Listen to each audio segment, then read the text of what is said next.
And we're back, guys. Welcome back to the channel. It's your boy, World of Wrestling, here today to discuss about WWE Monday Night Raw, March 24th, 2025 review. I don't know how to put it, but again, another episode of Raw that really didn't hit the spot for me.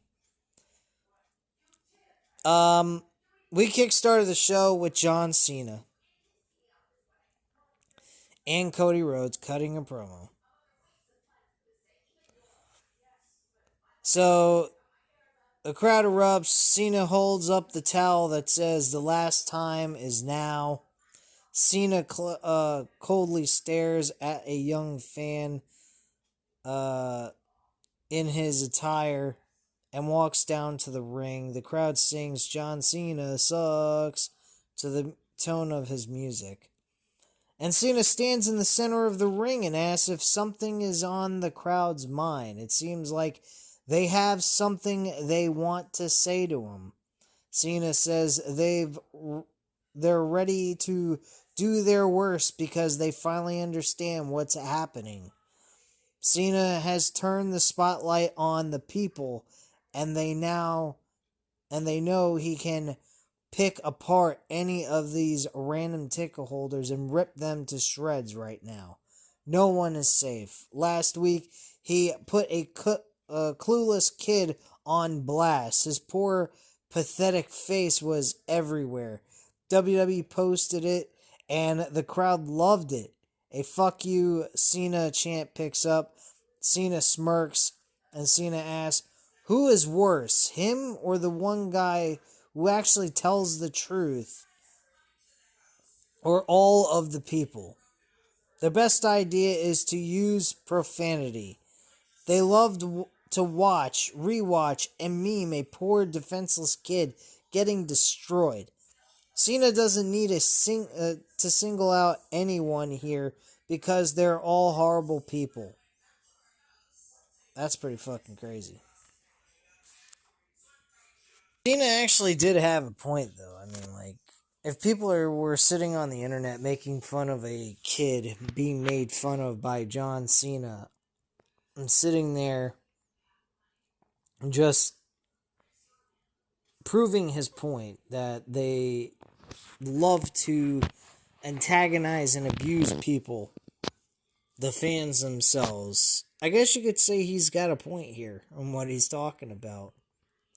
So it continues on. Tonight, they get to find out how he'll make them pay for the abuse they've put him through. For 25 years, he has listened to their lies and their noise. Cena didn't waste that time being mean like them. Cena paid attention. A shut the fuck up chant fires up. Cena says, they make it so easy. While they're chanting profanity, he's been paying attention and learning from them. Cena has tested and rewarded them for playing along with their stupid nursery rhymes. In doing so, he's told them everything about themselves. They know nothing about Cena. Cena knows them more than they do. Their lives are sad. This is the best it's gonna get. This is all they have. To Cena, they've been nothing more than an experiment. They're rats inside of a cage, and Cena tells them to pick out any moment of his career, and he'll tell them about them.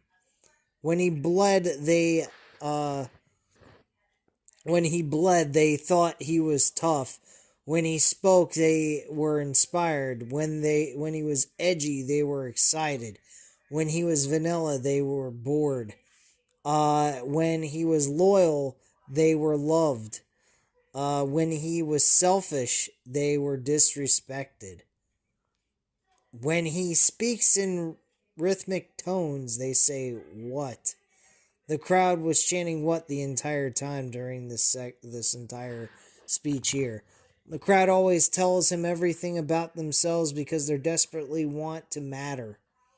The most important thing they told him was April 2005. It was the day he gave them his greatest idea. Cena gave them the WWE Spinner Championship. They ate him alive for that. All they have to do is Google negative comments about the Spinner belt. They told Cena he was stupid for changing the championship into a toy. The championship is not a toy, it's a symbol at the center of all of this. The belt disrespected their championship and legacy. That was the biggest mistake they ever made. They were vulnerable enough to tell him what meant most to them. Now that Cena knows that, he's going to ruin wrestling. Cena will ruin wrestling for every fan, wrestler, and everyone. At WrestleMania, he'll make his history by winning a 17th championship. Cena will finally force them to forget the name of Ric Flair. They will forever say the name of John Cena. Even worse, he'll win the championship, the center of every superstar and fan in this building, and retire with it. Cena's taking it home with him. Cena will leave them to make a toy belt because the real one comes home with him. Cena will be the last real champion in WWE. That was some good shit. He continues on before he's interrupted by Cody saying, Cena says revenge is the best served cold. He'll pay them back by ripping their hearts out, by walking away with their memories and dreams. There is nothing they can do to stop him. And out comes Cody Rhodes. I'll stop there before I go on to what Cody's statement was to what Cena had to say in that segment. This is dangerous. Very dangerous. One, Cena said that he was going to be wrestling the entire year. Based on that comment, he's not. That's number one. I don't know if they're ending his run early. I don't know what this is. This seems a little concerning to me based on what they're talking about. But if I was a betting man, I wouldn't put any money on this match. This is a fucking flip of the coin. Straight up, this is a flip of the coin. This match is way too hard to call. And Cena saying that he'll win the championship and take it home and retire and be done is a big saying, because then on the other flip of the coin, Cody says, well then, you're going to have to get through me and I'm going to retire you early. So either way you look at it, Cena's leaving after WrestleMania. They're contradicting themselves on what this so-called this last year John Cena tour is. It doesn't seem like he's having his last match at the end of this year of 2025. It looks like his last match is at WrestleMania. They pretty much came out and told you, I don't think Cena's winning this belt. But I could be wrong.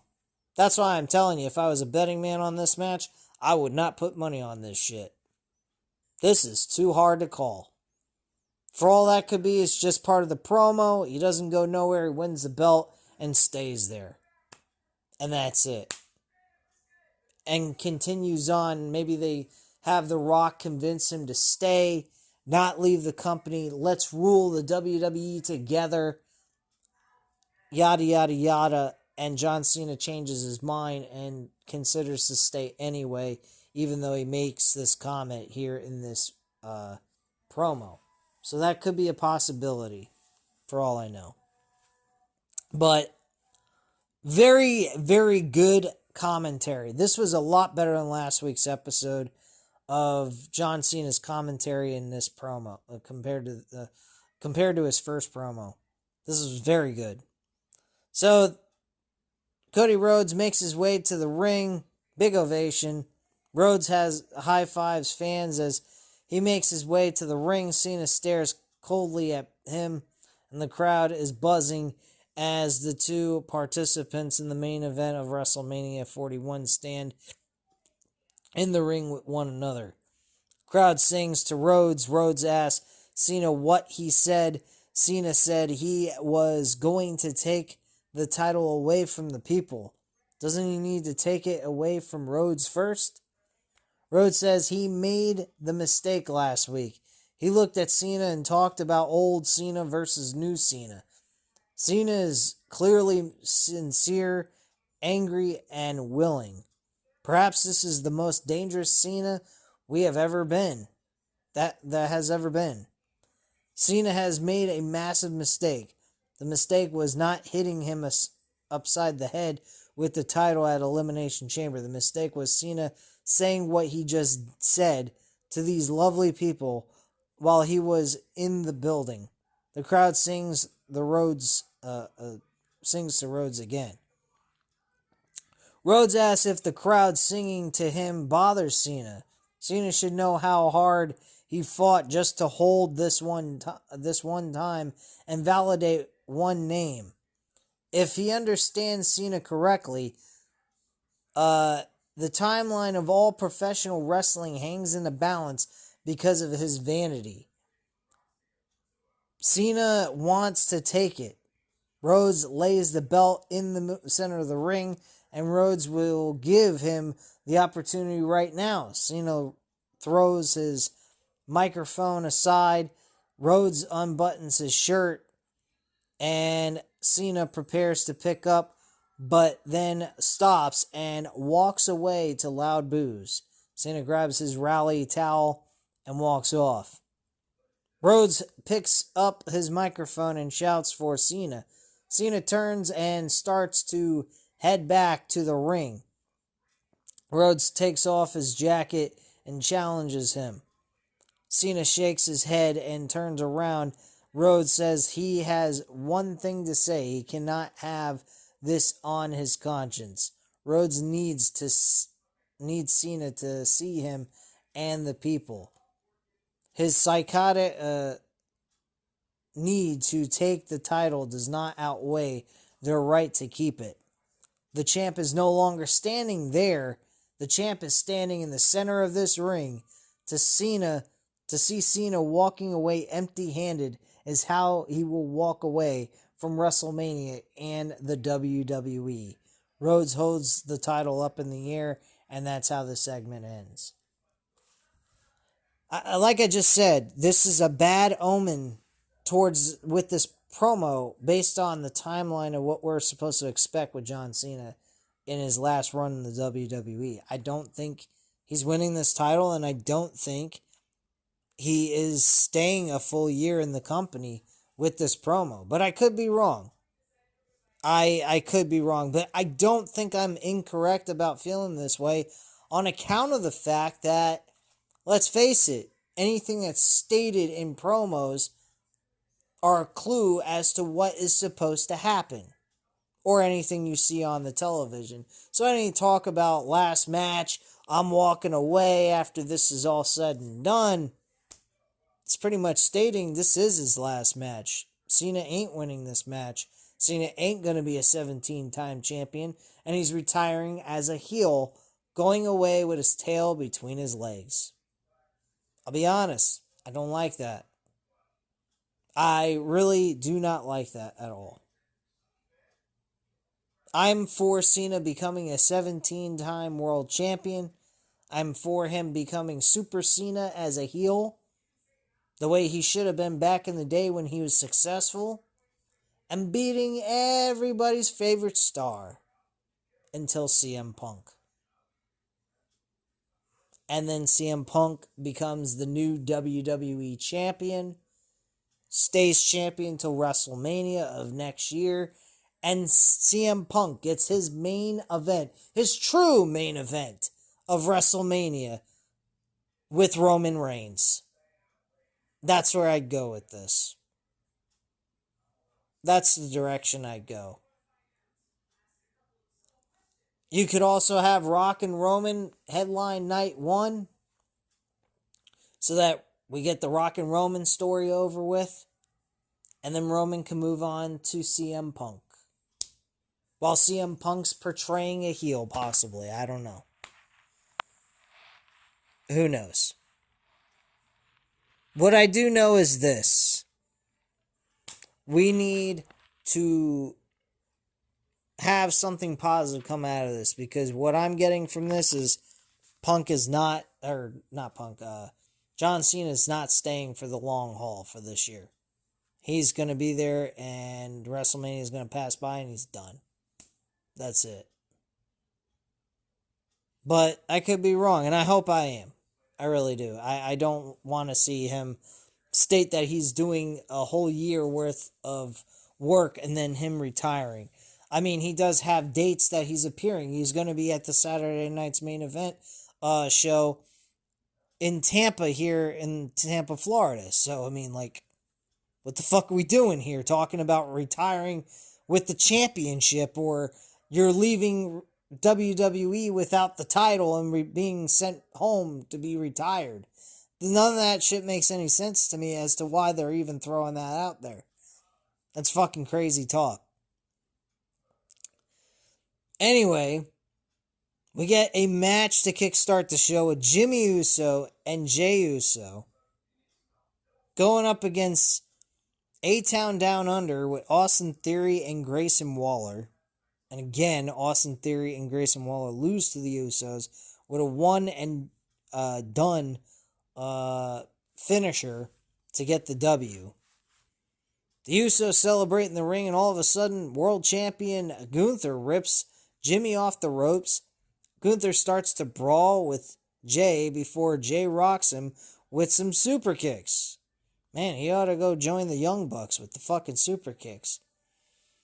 Jey sets up for a spear, but he trips on the takeoff, which some people would say this is a botch. I think they're milking the shit out of the incident that happened last week with him failing to do a flip dive outside the ring onto the floor. And I think they're using this to their advantage, as to say that Gunther is in Jey's head and that he's having lack of self-confidence. Now my question is this: why would you have a man who won the fucking Royal Rumble having lack of confidence going into the fucking main event? Well, it should be a main event, but it's clearly not going to be. In a world championship opportunity at WrestleMania, on the biggest stage of them all in wrestling, and then go ahead and say he doesn't think he can beat Gunther, but he's getting a fucking world title match? Where the hell does that make any fucking sense? He's tripping over himself, making mistakes, looking ridiculous, and looking like a fool. This is what you're producing? I mean, Sami Zayn had lack of confidence in himself. But they didn't make him look like a fucking idiot. Jey Uso really could use Sami Zayn's help right now at this point.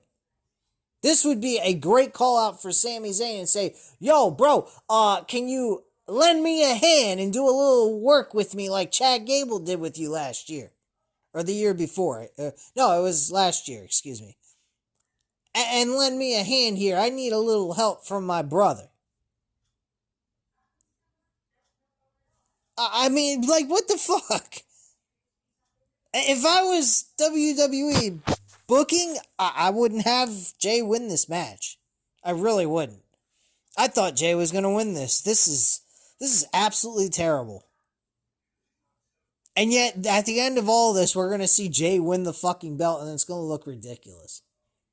It really is. It's going to look stupid as fuck.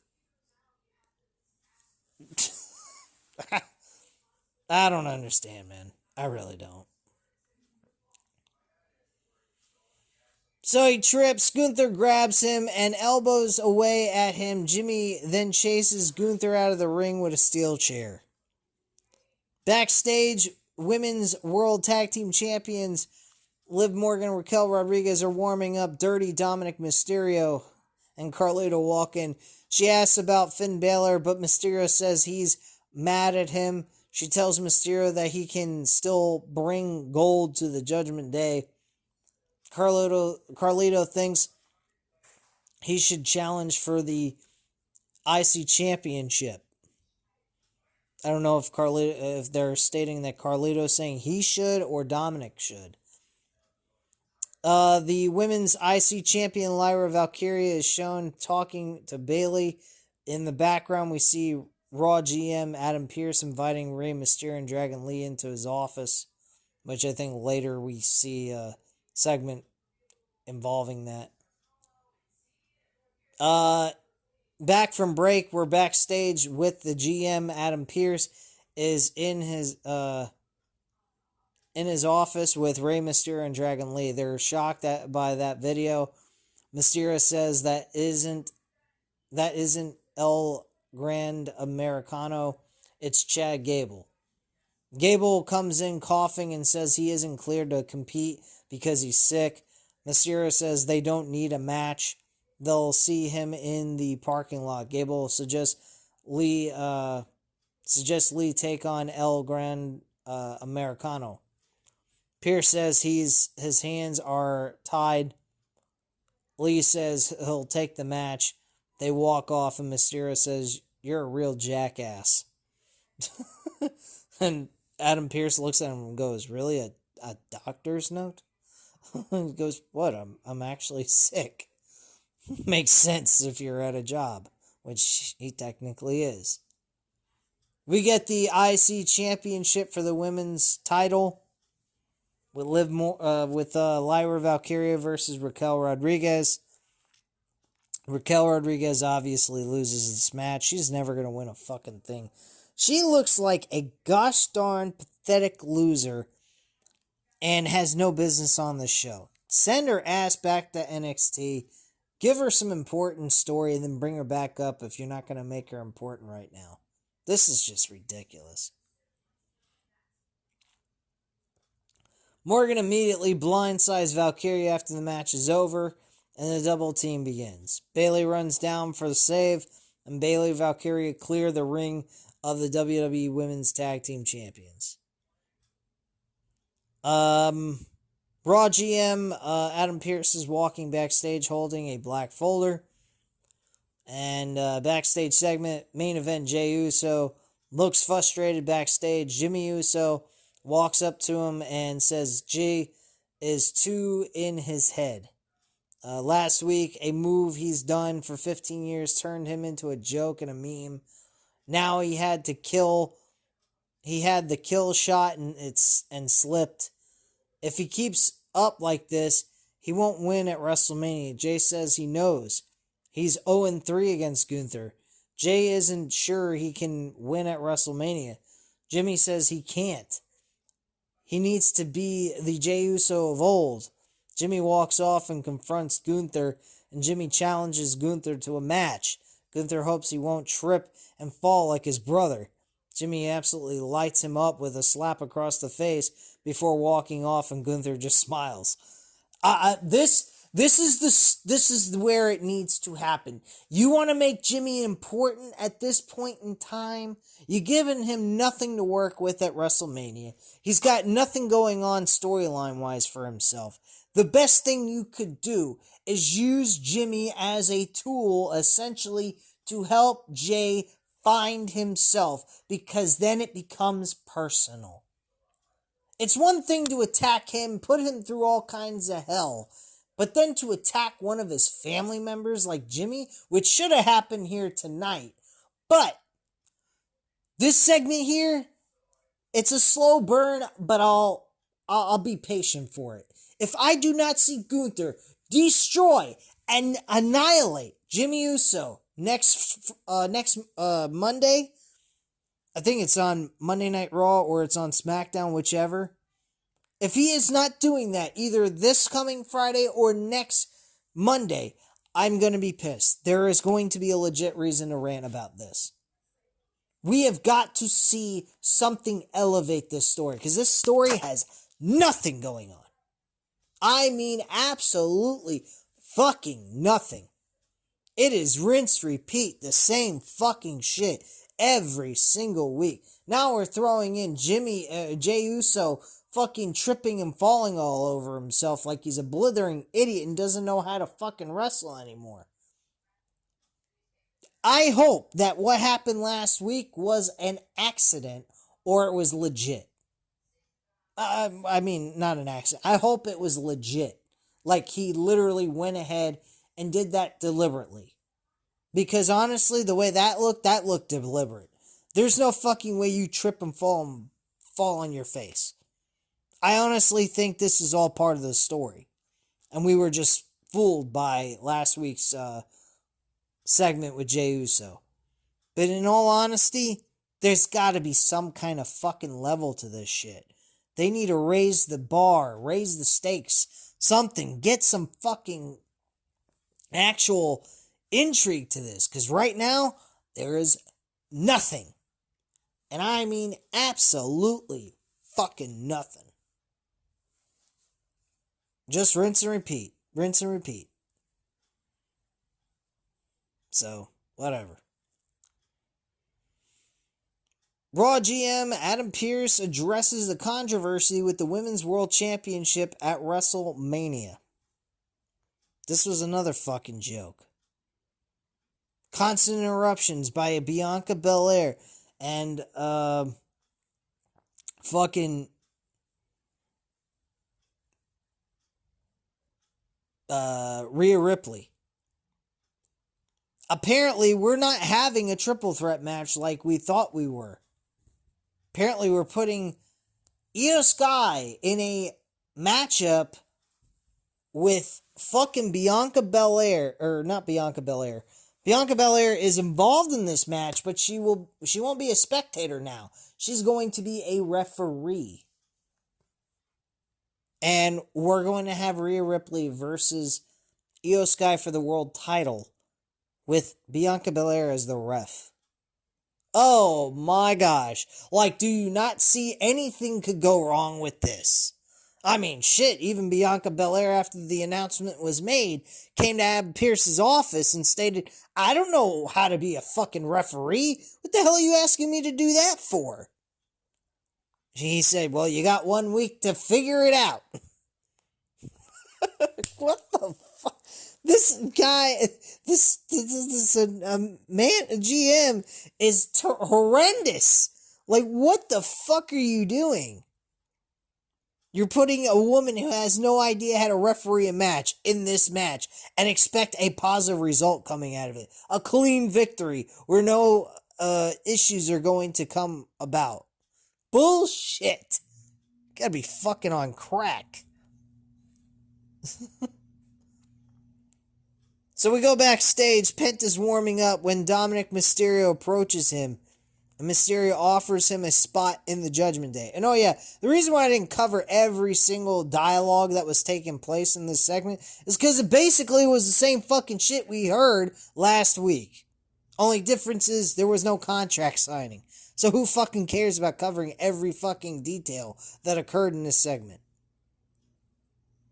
Broke down into a fucking brawl. There you go. So Mysterio offers him a spot in the Judgment Day and he could become Intercontinental Champion tonight. Mysterio tells him to think about it and walks off. In tonight's main event, Braun Breaker will defend the WWE IC Championship against Penta. GM managers Adam Pearce's office. He's in his office when the New Day bursts in. They demand a World Tag Team title match at WrestleMania, and Pearce says they should have offered to have a match on Raw next week to determine who should go to WrestleMania. Until they're ready to do that, they can leave his office. They tell him to take his blood pressure medication, in which case he says he is. I already mentioned about Bianca Belair mentioning she can't be a referee, so I don't need to reiterate that. Next, we had Dragon Lee versus El Grand Americano. Holy fucking shit, I love this. This match was good. I can't believe I'm actually saying that this match was good. I mean, I know it's Chad Gable under the mask, even though they're acting like it's not. But it clearly is, based on his body type and everything else. He is portraying his inner Dynamite Kid or fucking blue blazer type shit, but it's not. To me, it doesn't feel as if they're like making fun of him with this gimmick. It's giving him a new lease on life with his career. It's giving him this like super ability to be able to be great in the ring and win on top of it. This match was fucking great. I had no problems with this match at all. He ends up winning the match by ripping the mask off of Dragon Lee, tries to cover up his eyes, and puts him in an ankle lock and makes him tap out. Michael Cole says, well, that has to be Chad Gable. No one else in this promotion does that move outside of him. And he goes, well, it could be, Pat McAfee says, well, it could be Chad Gable, but it also could be Kurt Angle for all you know. I don't think Kurt Angle moves that good anymore. Sorry to break it to you, Tom McAfee. I mean, you'd be right if he was in the best shape of his life and in his prime, but I'm sorry, that's not going to work. I gotta give it to WWE. They might have struck lightning in a bottle with Chad Gable with this character. I mean, he could shed off the American-made gimmick, get rid of that bullshit. He doesn't need them. This was a great match. He did not even have them out there. He was there by himself. Now, granted, he's supposed to be portraying that this is not him, someone else being him under the mask, and that he's not with the American Made, even though he has the American Made logo on the fucking mask. So, all makes perfect sense now, doesn't it? But yeah, I'm liking this. This was a very cool fucking match. I really liked it. We had CM Punk addressing WrestleMania. So, CM Punk will battle Roman Reigns and Seth Rollins in a triple threat match at WrestleMania. CM Punk stands in the ring and listens to the crowd chant his name. And Punk says it's great to be alive on Monday night in Glasgow, Scotland. Punk says as happy as he is to be here, he's still a little mad. It's hard to be mad when he gets an ovation like this. The thunderous CM Punk chant fires up, and Punk says he hasn't slept well in the past few days because of the uncertainty of his road to WrestleMania. Apparently, he has a match. What he wants, he's not getting. Or is he? Punk smirks. What he wanted to do was win the Royal Rumble but he didn't. Then what he needed to do is win the Elimination Chamber, but because the more things change, the more they stay the same, he works with children. Wow. Taking lines of what he used to say back in the old days when Vince was running it. That diaper piss baby Seth Rollins screwed him in the match. That doesn't get him to what he wants. For two people, it's clearly personal. For Punk, it's just business. It's become simple math. The two men who want to stand in his way to stop him from getting what he wants have got to go. Rollins has been crying since Punk came back. Punk's magnitude and shadow belittle everything Rollins has done in his career. Roman Reigns is taking this a little personally because he sees in real time that his wise man isn't just his wise man. And then Punk winks at the camera. I liked it. That was real good. That was a very nice touch of that fucking promo. Paul Heyman's going to be on Punk's side at the end of WrestleMania. That's going to be the favor. The favor is going to be leave Roman Reigns to be my wise man. And Punk is going to become a heel with Paul Heyman. Or maybe he won't. Maybe he'll just have Paul Heyman in his corner and say fuck you to Roman Reigns and still remain as a babyface. That's a possibility too.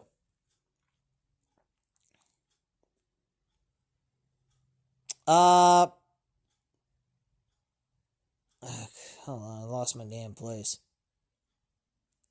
It's only business for Punk. This Friday in London, they'll have to contract signing. Punk asks why they're booing Did they want it here? And the crowd roars. Punk wanted to have it here as well. Punk wants the contract because he wants to read if he'll get him closer to what he wants, which is the World Championship. It'll be another rug pull by the powers that be. Since Reigns and Rollins couldn't grace them with their presence, he'll see them in London. Punk wants them to know two things. Neither have defeated him without the other's help. They can't. The last thing he brought them into this business.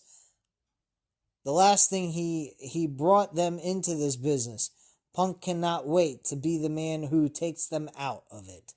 And Punk shouts, "Best in the world." Great way to end this segment. I fucking loved it. They nailed it right out of the park.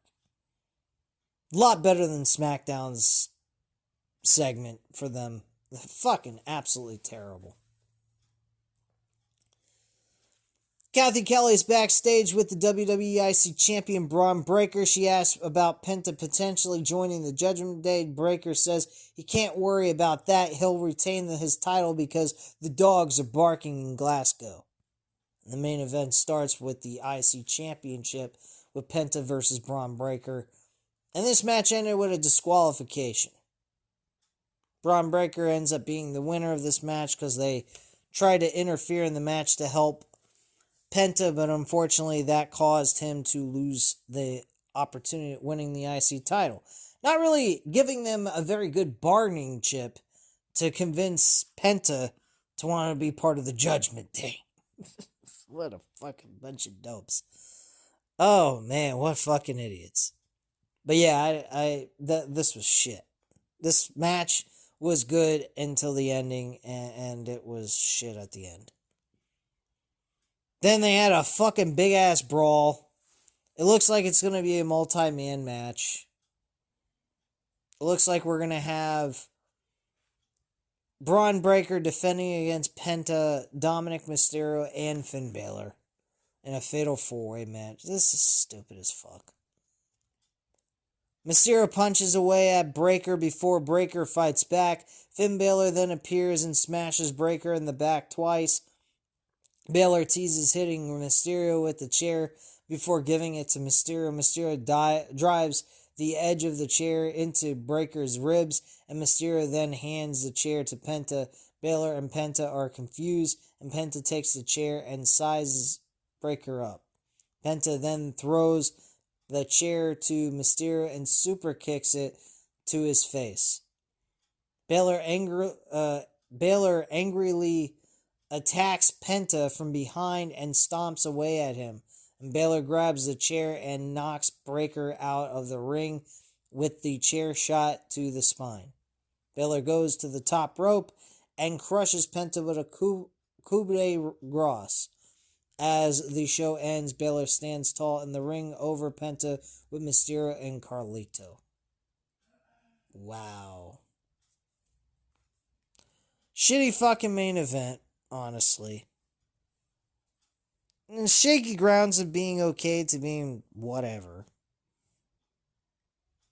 Not great. Not terrible. Nowhere near a SmackDown episode this past Friday. God help us. But still, this is just lackluster effort. Some positiveness came out of this. Some effort was put into it, but overall, it just seemed like they just threw their hands up in the air. Let's just get through fucking Europe, get this tour over with, and move on.